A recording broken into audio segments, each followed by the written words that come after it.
Зоран Заев и Христијан Мицкоски ја почнаа трката за пратенички гласови за поддршка на нивните позиции за иднината на СЈО. Откако не успеаја меѓу себе да се договорат, сега ќе се пазарат и со одметнатите пратеници од ВМРО ДПМНЕ, но и со малите албански опозицијски партии. Денеска почнува Министерството за правда разговори со помалите политички партии, помалите парламентарни групи, но јас не верувам дека е пропаднат разговорот со најголемата ВМРО ДПМНЕ, заради тоа што, колку што знам, принципите кои што се залагаат се прифатени или веќе имплементирани во делот на нашето законодавство, дел се од претходната власт, дел се од оваа власт. Лидерот на опозицијата веќе се сретнал со претениците кои ги исклучи од неговата партија откако гласаа за промена на името.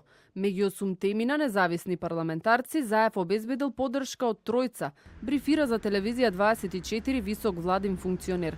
Дали Мицкоски успеал да уведе некого за да ги поддржи неговите позиции е неизвестно.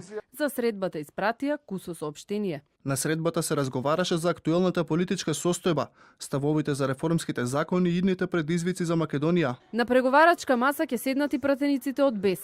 Тие се разочарани од досегашното работење на СЈО, но сметаат дека мора да има независен орган во иднина кој ќе ја води борбата против висок профил на корупција. Дај да му даваме на специјалното јавно обвинителство полн капацитет. Секако да им даваме нови рокови за иницирање на постапка, каде што сите тие бомби или преслушкувани разговори ќе можат се уште да важат како докази во постапката. За такво специјално јавно обвинителство сме спремни да даваме поддршка.